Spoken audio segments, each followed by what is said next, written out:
Buenas, ¿qué tal? ¿Cómo andan? Gente linda. Los extraño, che. Tengo ganas de dar clase así, con interacción, ¿no?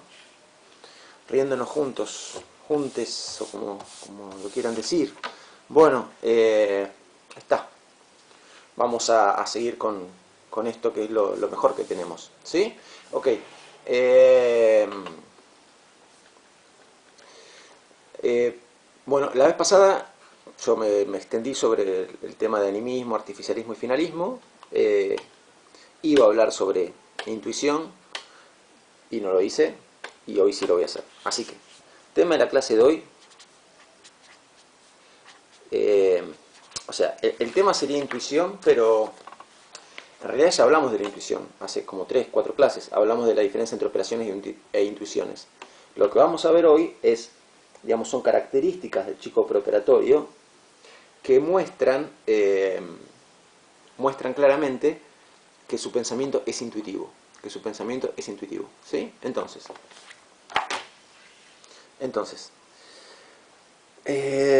por ejemplo, a ver, ¿por dónde empezamos? ¿Por dónde podemos empezar? Vamos a hablar sobre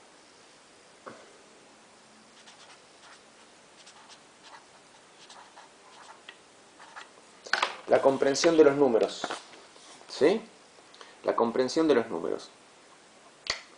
Ok, a ver, a ver. Imagínense que yo les pido que hagan una cuenta. Y esa cuenta es 98 menos 7. 98 menos 7. No, mejor.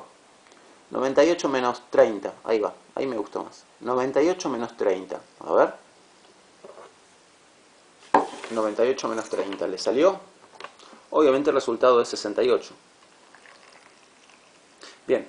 Si les dio 68 es porque la cuenta la hicieron bien. Espero que no hayan hecho trampa con el celular ni nada de eso. Ahora, que hayan hecho bien esa cuenta. ¿Qué nos dice a nosotros, a ustedes y a mí? Nos dice que ustedes entienden el número 98, entienden el número 30 y entienden el número 68. ¿Sí? Si no, no podrían haber hecho la cuenta. Perfecto. Retengan esto que les acabo de decir, ¿sí? Ahora, vamos a hacer un ejercicio completamente diferente. Imaginen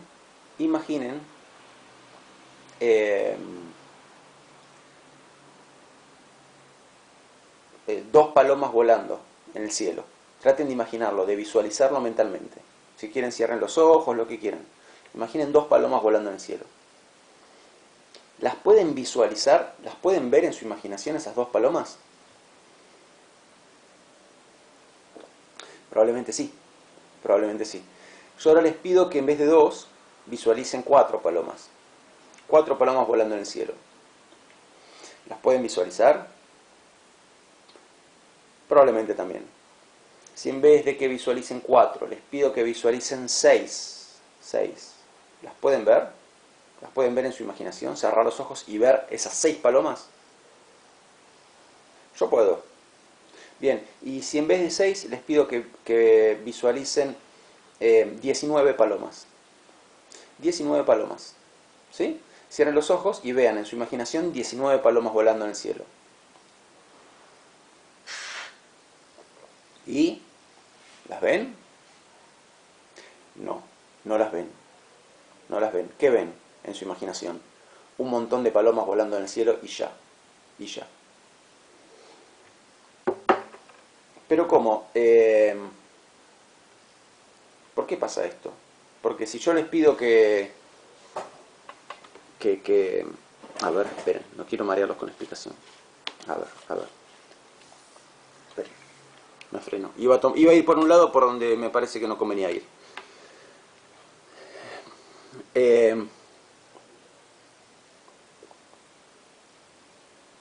¿Qué pasó con el tema de las palomas? Fíjense que hay ciertos números que uno puede visualizar.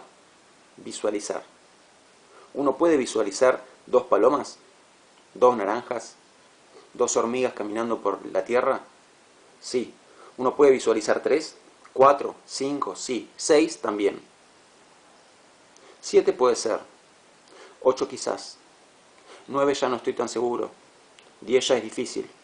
11 me parece que ya no. 19 claramente no. Entonces hay a ver, todos los números hacen referencia a una cantidad. Entonces, 1 hace referencia a una cierta cantidad. 2 hace referencia a una cierta cantidad. 3 hace referencia a una cierta cantidad. 4 también, ¿no? El tema es que hay cantidades que podemos visualizar y cantidades que no podemos visualizar. 2 es una cantidad que podemos visualizar. 3, 4, 5, 6. 19 no. 19 no. Entonces, 19 es un número que hace referencia a una cantidad que no podemos visualizar. 4 hace referencia a una cantidad que sí podemos visualizar. Entonces, miren lo que voy a anotar acá.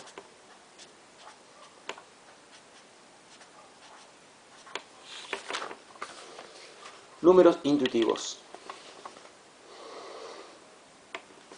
¿Sí? Números intuitivos. ¿Qué son los números intuitivos? Son los números que hacen referencia a cantidades que podemos visualizar. Entonces, 4 sería un número intuitivo, sí. 2 también. 1 también. 3 también. 19 no. No es un número intuitivo. 98, el número que usamos hace un rato, no es un número intuitivo. 30 tampoco. 68 tampoco. ¿No? Entonces, hay números que hacen referencia a cantidades que podemos ver y hay números que hacen referencia a cantidades que no podemos ver. Ahora, que un número no sea intuitivo, 19 no es un número intuitivo, 30 no es un número intuitivo, 98 tampoco, 68 tampoco. Digo, que un número no sea intuitivo, es decir, que un número haga referencia a una cantidad que no podemos ver, no significa que no comprendamos ese número. ¿Por qué? Porque, digamos, fíjense que en el ejemplo en la cuenta que yo les hice hacer, de 98 menos 30 igual 68, esos 3 números no son intuitivos, ninguno de los 3, y sin embargo los comprenden. Por eso les hice hacer esa cuenta. Para que vean que uno comprende todos los números, tanto los intuitivos como los no intuitivos. Tenemos comprensión de todos esos números. ¿Ok? Y esto era para llegar a ¿qué? Al chico preparatorio. Como el chico preparatorio es intuitivo y sus razonamientos están fuertemente anclados, fuertemente agarrados de lo que se puede ver, de lo visible, entonces los únicos números que el chico preparatorio comprende son números intuitivos. ¿Sí? Incluso para hacer cuentas, si ustedes prueban de empezar a enseñarle matemáticas a un chico de 5 años y demás, que se puede, 4 años también, y 3 y medio también incluso. ¿Sí? Yo algunas cuentas hago con mi sobrina, que todavía no tiene 4. Van a ver que el chico en general se maneja bien con números intuitivos. Ustedes lo sacan de los números intuitivos y ella se empieza a hacer un matete bárbaro y no sabe qué contestar. Así la cuenta sea 11 más 1, porque 11 ya no es un número intuitivo. Entonces le estás pidiendo que razone sobre un número que no es intuitivo, ¿no? En cambio, cuando usas números como 4, 2, 3, 5, como son números intuitivos, los puede manejar. Entonces, uno como adulto comprende todos los números, tanto los que son intuitivos como los que no lo son. El chico preparatorio comprende únicamente los números intuitivos. ¿Sí? Bueno, bien. A causa de su pensamiento intuitivo, porque su pensamiento es intuitivo. ¿Sí? La intuición es un rasgo fundamental de esta edad. A veces me preguntan hasta dónde llegan los números intuitivos, ¿no? ¿Cuál es el último número intuitivo? ¿Cuál es el número intuitivo más grande? No sé, no está escrito. Ni sé si hay algún autor que lo explique. En general, los números intuitivos se van a terminar un poquito antes de la decena, ¿sí? Fíjense que ya para imaginar un número como 9, uno ya empieza a hacer cosas raras. Uno se imagina una fila de 4 y uno en el medio, así como los mazos de cartas. Pero ya que tengas que hacer eso, te está mostrando que el número intuitivo no es. Porque 5 palomas las podés poner, las podés imaginar, digamos, volando así, ¿no? Como un cuadrado y uno en el medio.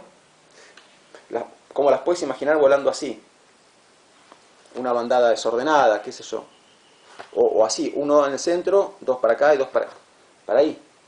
Entonces, ¿a qué voy con esto? A que fíjense que 5 es claramente un número intuitivo, porque uno no necesita ordenar esa bandada imaginaria de palomas para poder visualizarla. La pones en el orden que quieras y lo visualizas igual, siguen siendo 5 palomas. Pero con 9 no es así. Es como que para visualizar 9, uno ya tiene que hacer medio esto, ¿no? Ahí, como una especie de H. 4 de un lado verticales, 4 de otro lado vertical y uno en el medio. O lo mismo, pero girar la figura. 4 horizontales y uno en el medio. Y esto ya te está mostrando que esto ya te muestra que se te está escapando. El 9 ya es un número que se te está escapando de la imaginación. Tu imaginación ya no lo puede manejar. Tu intuición ya no lo puede manejar, ¿no? Entonces, no está escrito dónde se terminan. Es una línea medio gris, medio difusa, borroneada. Pero bueno, alrededor de la decena o un poco antes ya estamos hablando de números que no son intuitivos. Bueno, muy bien. Así que ya tenemos cerrado nuestro primer temita de hoy. Comprensión de los números. Vamos a hablar sobre clases versus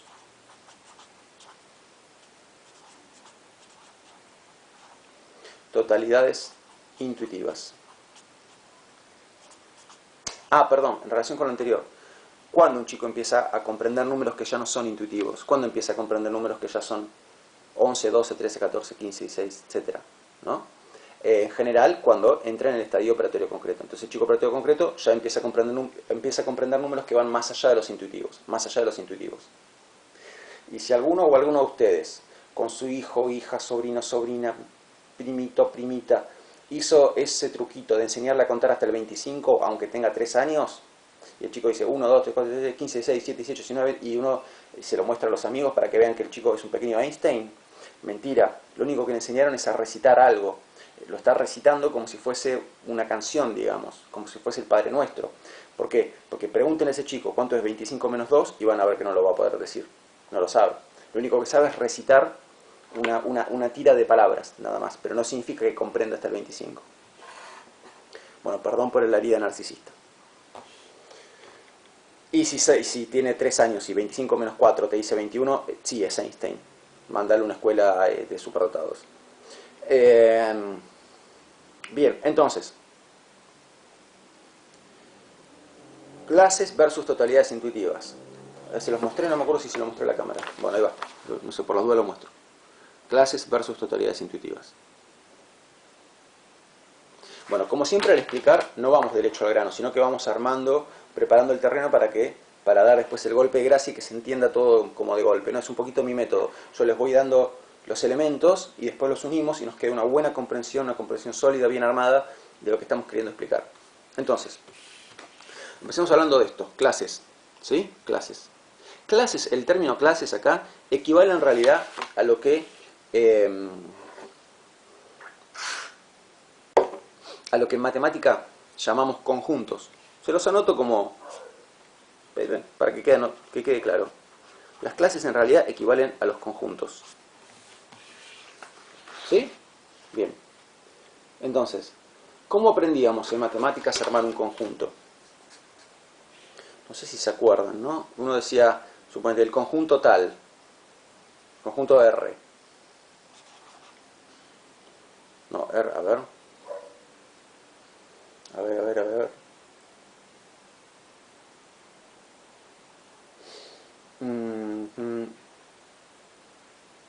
Ya sé, ya se me ocurrió. Vamos a establecer un conjunto, el conjunto de los perros. Se lo llamamos conjunto P, por la P de perro, ¿sí? Entonces, conjunto P igual, ustedes no sé si recuerdan que un conjunto se lo podía definir extensionalmente o intencionalmente. Extensionalmente es enumerar todos los elementos del conjunto, ¿no? Entonces yo digo, elemento de un conjunto, Beatles. ¿Cuáles son los Beatles? Y si lo defino Beatles extensionalmente, lo que tengo que hacer es nombrar a George Harrison, Paul McCartney, Ringo Starr y John Lennon. Bueno, Beatles, ya está. O puedo definirlo con una propiedad. Beatles son toda persona que haya tocado en la banda Beatles, ¿no? Eso es la definición extensional y la definición intencional de un conjunto. Nos interesa acá particularmente la definición intencional de un conjunto. Entonces, cuando uno define un conjunto intencionalmente, bueno, se los anoto. Ok, a ver, vamos a anotar el ejemplo que di porque si no, después vamos con el conjunto de los perros, ¿sí? Lo dejamos ahí, congelado. Vamos a Beatles. Conjunto Beatles. Si yo defino el conjunto Beatles extensionalmente, voy a anotar los nombres, ¿sí? Anoto los apellidos para que no me quede tan largo. Que son McCartney, Lennon, Starr y Harrison. Bien, ahí está el Beatles como conjunto. Es un conjunto hecho de cuatro elementos. Y estos elementos son los 4 que lo componen. Y ya está, no hay nada más en el conjunto Beatles. No entra más nada. O yo puedo definir el conjunto Beatles diciendo, ¿quién es un Beatle? Un Beatle es todo X tal que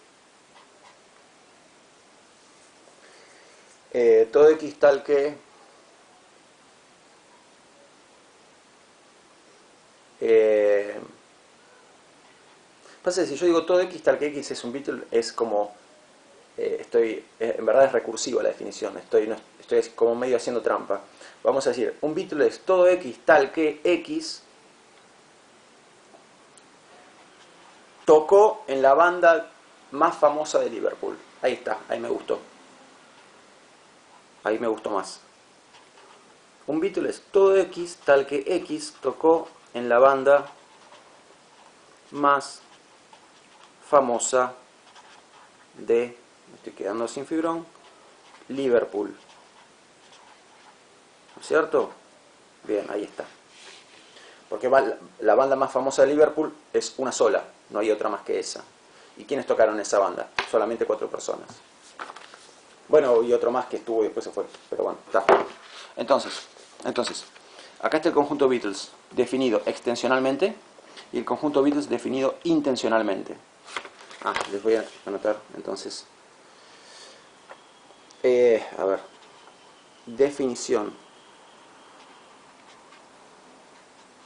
extensional. Uy, me quedo sin lugar, esperen, tacho.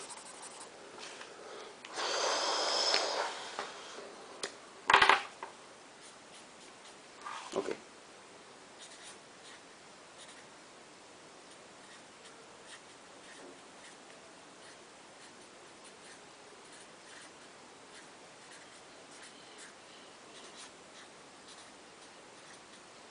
Ya volvemos al chico preparatorio, no se preocupen.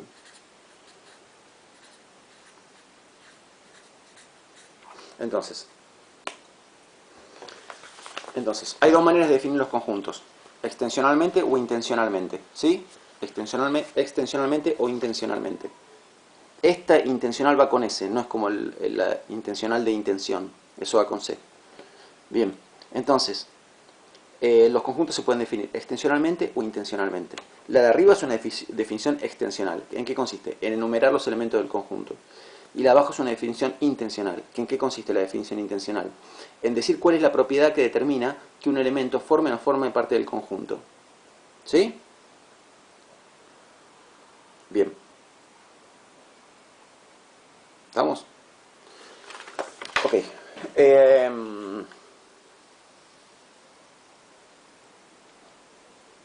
Bueno, esto en matemática así, digamos, tradicional, ¿no? Después, más vale que a esta teoría de conjuntos se le han hecho críticas. Un gran matemático inglés llamado Bertrand Russell, más filósofo que matemático en realidad era Russell, hizo una crítica a esto, que es muy interesante leer, pero no nos vamos a meter en eso. Acá yo lo que quise fue más o menos repasar un poquito de matemática como se nos la enseñó en el colegio. ¿Sí? Bien, entonces ahora que tenemos esto explicado, tenemos clara la diferencia entre definición extensional y definición intencional, vamos a hablar del conjunto perros. Y vamos a definir el conjunto perros como extensionalmente o intencionalmente. A ver, ¿qué piensan ustedes? ¿En qué problema me meto yo si quiero definir el conjunto perros extensionalmente? ¿Qué tengo que hacer? Enumerar a todos los perros que existen y que existieron en la historia del planeta Tierra. Y eso no lo puedo hacer. Entonces no me queda otra más que hacer una definición intencional. ¿Y cómo definimos intencionalmente el conjunto perros? ¿Sí? Acá estoy, ahí volví. Me quedó bicolor, azul y negro. Conjunto perros, vamos a definirlo, ¿sí? Intencionalmente, como lo definimos acá. Perro es todo X tal que... ¿Cómo hacemos para definirlo intencionalmente? Bueno, es más fácil de lo que parece. Planteé este ejemplo porque ya sabía cómo lo iba a plantear. Bien. Perro es todo X tal que... Todo X quiere decir toda cosa tal que... ¿Qué hace esa cosa?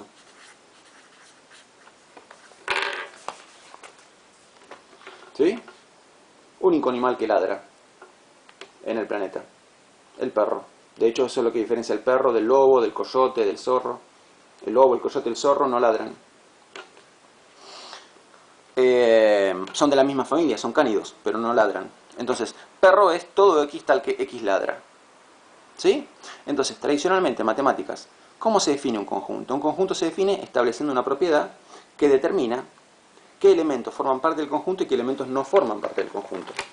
¿Sí? Ahora, todo esto lo decimos para llegar a ¿qué? Para llegar a algo que yo se los digo, pero voy a ensillar el mate de vuelta. Ya vengo. Bueno, aquí estoy de vuelta. Entonces, retrocedamos un poquito a cosas que dijimos hace un rato.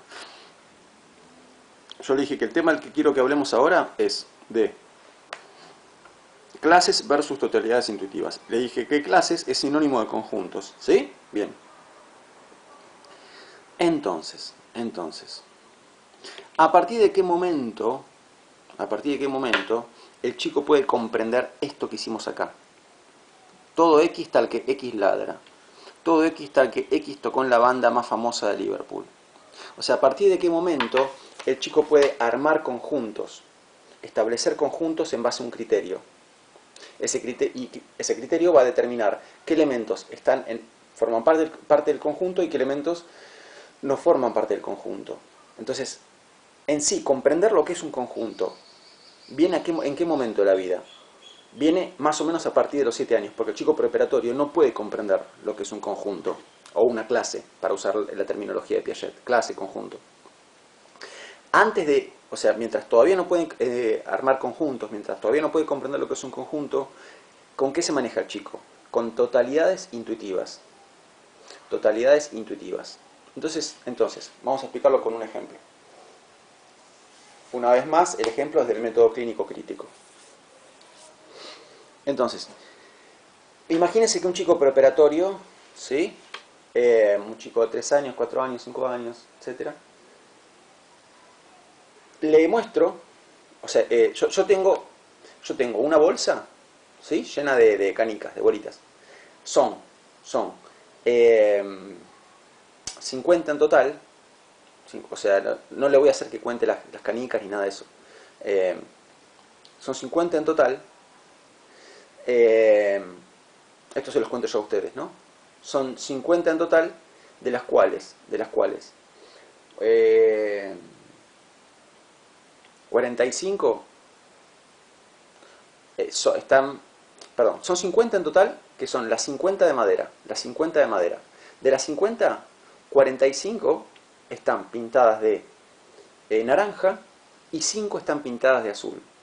Son 50 canicas de madera que están pintadas 45 de naranja y 5 de azul. Entonces yo al chico le muestro el contenido de esta bolsa. Y le pregunto, ¿vos qué pensás, de qué pensás que hay más? ¿Bolitas de madera? ¿O bolitas pintadas de naranja? ¿Bolitas de madera o bolitas pintadas de naranja? ¿Ustedes qué me contestarían a esto? Me contestarían obviamente bolitas de madera. ¿Por qué? Porque el conjunto formado por las bolitas de madera comprende la totalidad de las bolitas. Y el conjunto formado por las bolitas de naranja comprende la mayoría de las bolitas, pero no todas. Entonces, ¿qué están haciendo ustedes ahí? Están armando un conjunto, ¿sí? Dos conjuntos y los están comparando. Conjunto 1, todo X tal que X es de madera.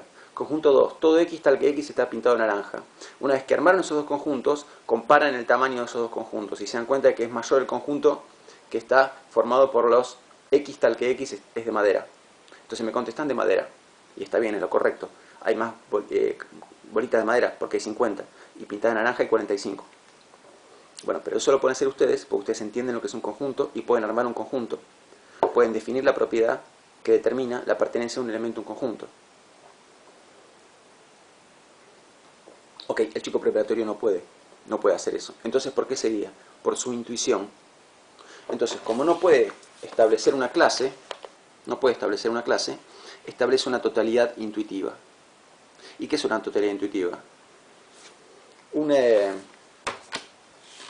O sea, a ver, ¿cómo digo? No sé si hay una definición exacta de esto. Una agrupación visual de objetos a partir de un rasgo que se destaca. ¿Cuál es el rasgo que se destaca acá? El color naranja. Entonces, ¿qué va a contestar el chico? Hay más naranjas. ¿Por qué? Porque ve muchas naranjas, ve un montón de naranjas, de bolitas pintadas de color naranja, ¿no? Entonces contesta naranjas. Pero su respuesta, o más vale que no es correcta, ¿no? Para contestar correctamente, tiene que poder armar una clase, pero no arma una clase. Lo que ve es una totalidad intuitiva, una totalidad a simple vista. ¿Cuál es esa totalidad a simple vista? Un montón de bolitas naranjas. Entonces esto, fíjense que nos pone sobre la pista de un rasgo muy destacado, muy claro del chico preparatorio. Es que el chico preparatorio es prelógico. El chico preparatorio es prelógico.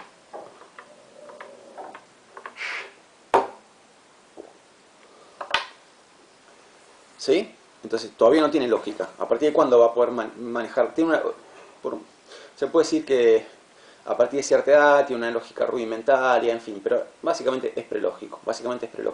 A partir de qué edad el chico puede hacer razonamientos lógicos, como este que les acabo de explicar, que es un razonamiento lógico, más o menos a partir del estadio operatorio concreto. Siempre la línea divisoria está ahí. ¿Ok?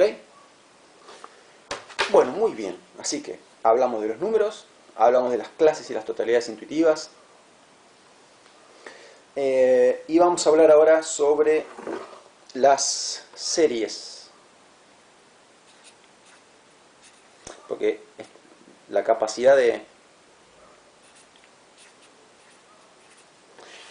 Esta capacidad de establecer series es una capacidad lógica también. Entonces, vamos a hablar de seriación. ¿Sí? Seriación. Entonces, ¿qué es la seriación?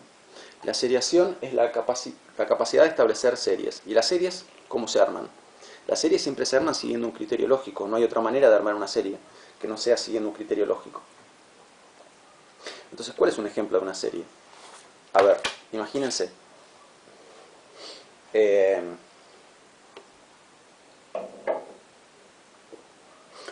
Una serie puede ser, por ejemplo, a ver qué me puedo inventar. Estoy tratando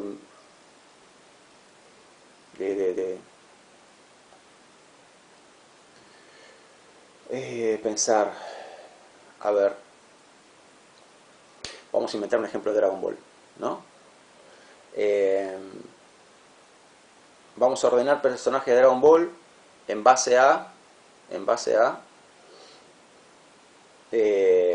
su poder, ¿no? Sin entrar en discusiones, ¿no? Que no vamos a poner a hablar de si, bueno, pero Goku y Vegeta, ¿cuál es exactamente más fuerte? Bueno, qué es eso. Ten Shin Han versus Krillin. Bueno, es un debate, qué sé yo. No nos vamos a meter en eso. Vamos a elegir un ejemplo claro. Vamos a elegir 5 personajes, ¿no? Vamos a elegir a Goku, a Ten Shin Han, a Yamcha, a Mr. Satan y a, no sé, y a Bulma. Bueno, entonces ahí tenemos 5. De hecho ya los ordené del más fuerte al menos fuerte. Dije Goku, Ten Shin Han, Yamcha, Mr. Satan, Bulma, ¿no? Ahí tienen una serie. Entonces tomé 5 elementos, ¿sí? Y los ordené. Una serie es un ordenamiento de objetos, un ordenamiento. Y ese ordenamiento siempre se hace siguiendo un criterio. Y ese criterio siempre es lógico. Siempre es lógico. ¿Y cuál es el criterio acá? La fortaleza del personaje. Bien. ¿Y de mayor a menor o de menor a mayor? De mayor a menor. Bien. Y si lo hiciera por fortaleza del personaje, de menos fuerte a más fuerte, me queda al revés la serie. Me queda Bulma, Mr. Satan, Yamcha, Ten Shin Han y Goku, ¿no? Entonces, ahí tienen 2 ejemplos de series. Entonces,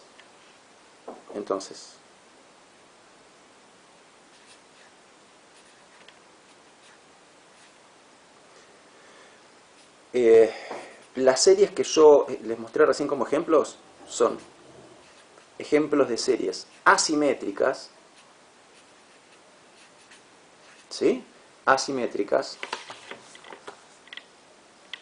Los 2 ejemplos que le di son asimétricos. Entonces ahí tienen series asimétricas, descendentes y ascendentes.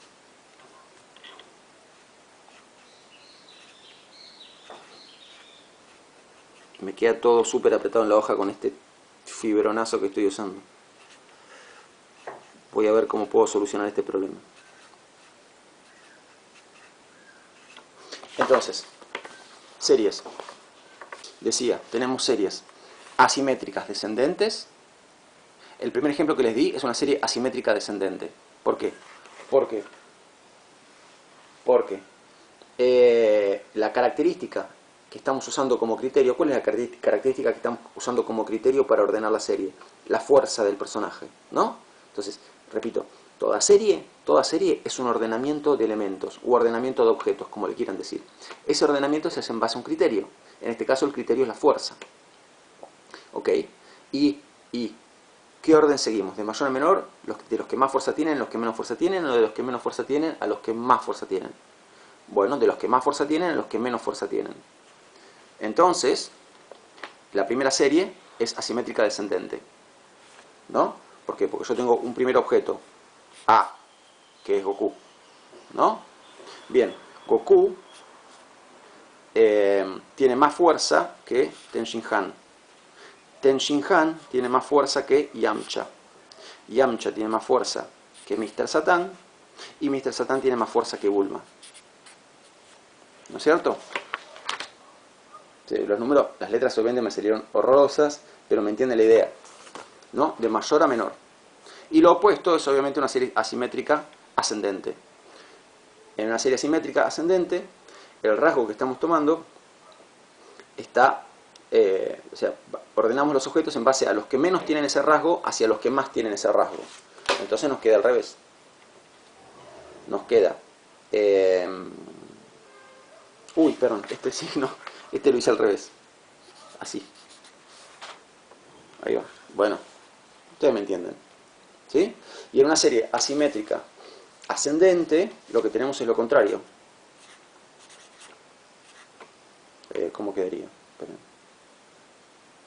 De menos fuerte a más fuerte. Vamos a hacerlo acá arriba. Ahí. Ok, sí.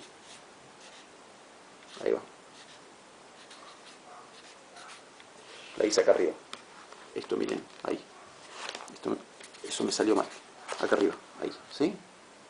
E menor a D, menor a C, menor a B, menor a A.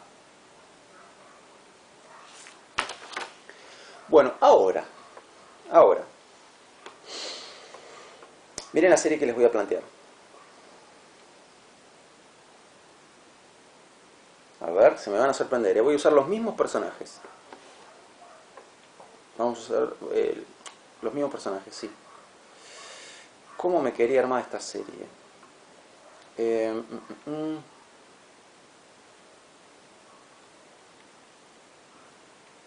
Me quedaría así.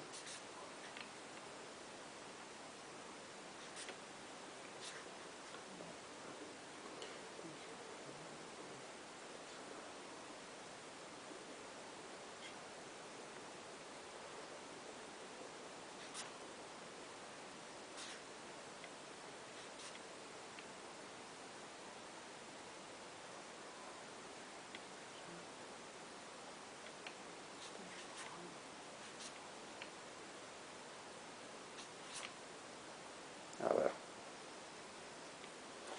Esperen, un segundito.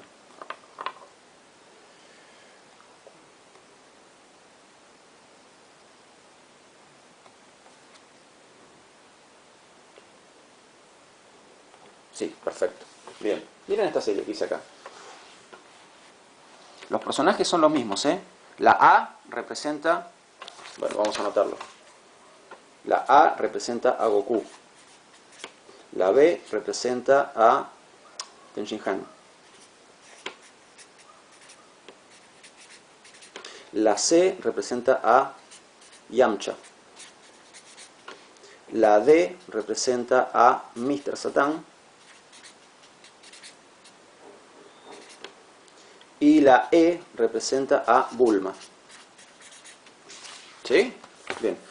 Entonces, en todos los ejemplos que estoy dando, todos, la letra A representa a Goku, la B a Tenshinhan, etc. Entonces, acá estábamos ordenando los personajes por... perdón, acá.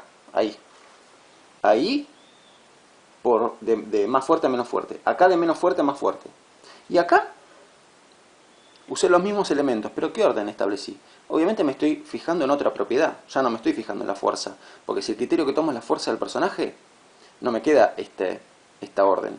Entonces, ¿qué criterio tomé yo acá? El criterio que tomé acá es antigüedad en la historia, o sea, antigüedad en la serie. De los personajes más antiguos en la serie a los menos antiguos en la serie, tomando esos 5. Y entonces, ¿qué hice acá? Hice una serie asimétrica, descendente, ¿en base a qué parámetro? La antigüedad en la serie, o en el cómic, obviamente, porque recordemos que Dragon Ball es ante todo un cómic. Un segundito. Bueno, ¿vieron que yo le decía que Dragon Ball ante todo es un cómic? Ahí está. Los 42 tomos de Dragon Ball. Mi tesoro. Bueno. 42 porque son la serie original, ¿no? No incluye Super. Ok, sigo ahora con la clase. Se los quería mostrar. ¿Ve qué forma de Dragon Ball? Bueno, sigo. Entonces, si uno toma como referencia... la antigüedad, ¿sí? La antigüedad en la serie. Entonces, Goku es el más antiguo en la serie, porque es el primer personaje que aparece. Siguiente más antiguo, Bulma, que aparece en el capítulo 1, ¿no? Pero después que Goku. Minutos después que Goku, pero después que Goku. O sea que es casi tan antigua como Goku, pero un poquito menos antigua que Goku. Le sigue Yamcha, ¿sí? Que aparece unos pocos capítulos después. Le sigue Tenshinhan, que aparece bastante después, y le sigue Mr. Satan, que aparece mucho después, ¿sí? En la saga de Buu. ¿No es cierto? Bien. No, en la saga de Buu no. En la saga de Cell, perdón. ¿No es cierto? Así que bueno, ahí lo tienen. Una serie asimétrica, descendente, tomando otro parámetro, que es la antigüedad en la serie, que es un parámetro lógico.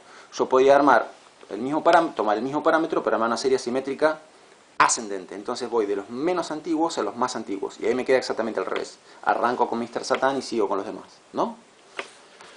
Bueno, entonces, ven que acá nos quedó un espacio para completar. Bueno, ¿con qué se completa este espacio? Con las series simétricas.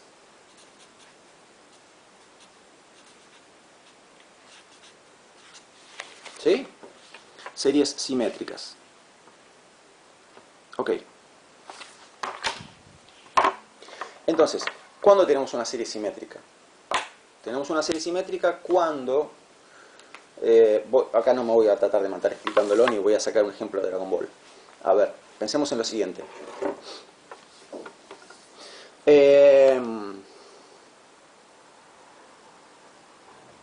Si yo agarro 5 personas, que tienen 20 años, 21, 22, 23 y 24, ¿verdad? Ok, esas son las edades. Lo estoy haciendo bien sencillito, como pueden darse cuenta. 20, 21, 22, 23 y 24. Todos miden 1,80 m. ¿Sí? 5 tipos de 1,80 m y que tienen esas 5 edades diferentes. Bien, y quiero armar una serie asimétrica descendente en base a la edad. ¿Qué hago? Arranco el de 24 y voy hasta el de 20. Si quiero hacer una serie asimétrica ascendente, arranco del de 20 y voy hasta el de 24. Bien. ¿Puedo hacer una serie simétrica en base a la edad? No, porque simétrica no me va a quedar nunca. ¿Por qué? Porque las edades son diferentes. Entonces, esa serie siempre va a ser así o va a ser así. Nunca va a quedar así. Entonces, ¿qué rasgo puedo tomar si quiero armar una serie simétrica? La altura. ¿Sí? La altura. Entonces, si yo tomo como rasgo la altura, me queda una serie simétrica. A ver, para graficarlo un poquito. En una serie asimétrica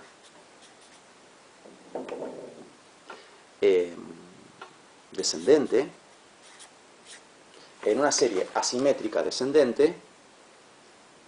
¿cómo me queda el asunto? Me queda así. A mayor que B, mayor que C, mayor que D, mayor que E. ¿Sí? Ahí. En una serie asimétrica ascendente, ¿cómo me va a quedar esto? Me va a quedar... ya no sé ni cómo me llamo. Me va a quedar E menor a D, menor a C, menor a B, menor a A. ¿Sí?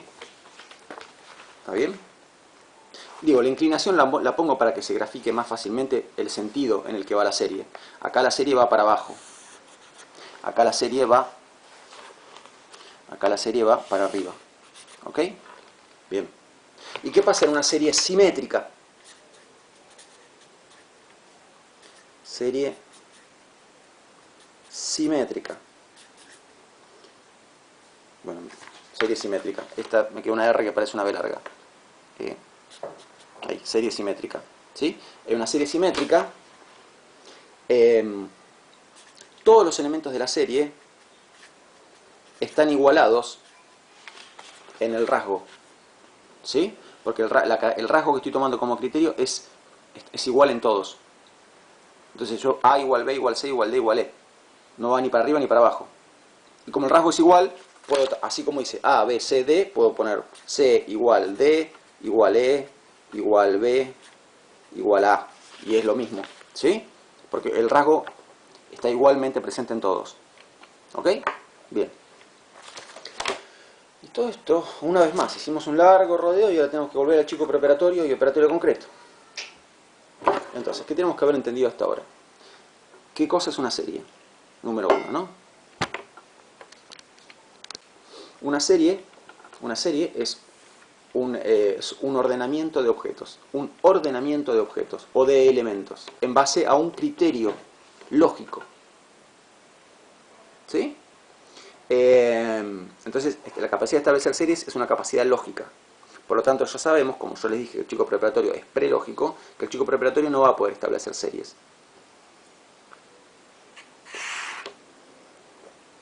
Entonces, ¿cómo nos damos cuenta que el chico preparatorio no puede establecer series? Bueno, la prueba que podemos hacer es la siguiente. Imagínense que queremos ver si el chico preparatorio puede establecer una serie simétrica, ¿no? Vamos a usar una vez más el método clínico crítico. Entonces, ¿qué hago yo? Imagínense que estoy entrevistando a este chico que tiene 4 años. Yo tengo una caja con piedras acá. Y esas piedras pesan todas lo mismo. Ya las pesé. Tengo preparadas 50 piedras, 100 piedras. 100 piedras que pesan todas lo mismo. Bien. Y acá tengo una caja vacía. Entonces, ¿qué hago con las piedras?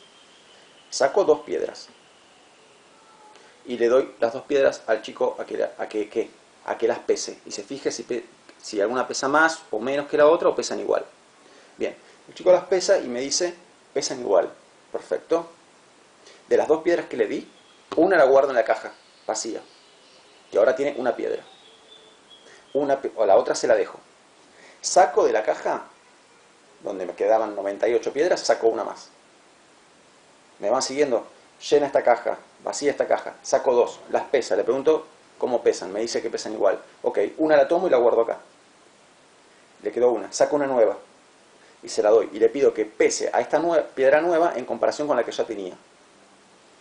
Las pesa. Me dice, pesan igual. Ven, yo ya sé que me va a decir eso porque yo ya sé que pesan igual. Guardo la piedra que tenía de antes, ¿sí?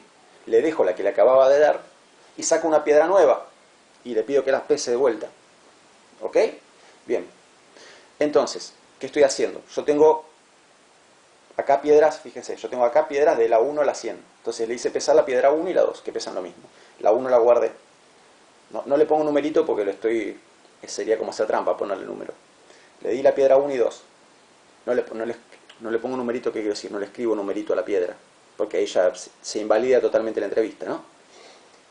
Lo que digo es, digamos, con fines explicativos. Yo le di una piedra 1 y 2, llamémoslas piedras 1 y 2. Las pesó, me dijo que pesaban lo mismo. Guardamos la piedra 1. Sacamos una piedra número 3, por ponerle un nombre, piedra número 3. Entonces, ¿qué pesa luego? La 2 y la 3, me dice que pesan lo mismo. Guardo la 2, saco una piedra, la cuarta piedra, le pido que pese la 3 y la 4, me dice que pesan lo mismo. Guardo la 3, saco la quinta piedra y le pido que pese la cuarta con la quinta, y me dice que pesan lo mismo. Bueno, y así, hasta terminar con las 100 piedras. Ese chico tuvo la paciencia de bancarse pesar 100 piedras diferentes. Cuando el chico llega a la piedra número 100, yo le pregunto, bueno, ahora, ¿cómo pensás que es de pesada esta piedra, la que tenés ahora, la última que te di, en relación con la primera que te di? O sea, ¿qué me dirían ustedes? Si yo les hago pesar todas las piedras de A2, van viendo que todas pesan lo mismo, ¿no? Y terminamos con las 100 piedras. Y ustedes vieron que todas pesaban lo mismo. ¿Cómo es entonces la última relación con la primera? Igual de pesada, obviamente. ¿Por qué? Por lógica. Si A pesa lo mismo que B, y B pesa lo mismo que C, y C pesa lo mismo que D, y D pesa lo mismo que E, entonces C pesa lo mismo que A. Por lógica. Bien, pero lógica es lo que el chico no tiene a esta edad. Entonces, cuando yo le haga esta pregunta, me va a decir, me puede dar diferentes respuestas. Una respuesta podría ser, no sé, tendría que volver a pesarla. Hace mucho que la pesé. ¿Cómo puedo saber cuánto pesa? Ya me olvidé. Entonces, ¿qué te está mostrando ahí? Que no está pudiendo sacar por lógica que la primera piedra pesa lo mismo. Aunque él no la pueda tener en las manos, pero por lógica tendría que darse cuenta. Pero lógica es lo que todavía no tiene. ¿No es cierto? Bien. En cambio, si un chico operatorio concreto me va a decir, pesan lo mismo. ¿Por qué? Si le preguntas por qué, te va a decir, y porque yo las venía pesando y todas pesaban igual. ¿Sí? Entonces, puedo deducir que la primera va a pesar lo mismo que esta. ¿No es cierto? Ok. Este mismo experimento se puede hacer con una serie asimétrica descendente, con una serie asimétrica ascendente, ¿sí? Y digamos, la idea es que más o menos la misma, o sea, va a pasar más o menos lo que les acabo de explicar.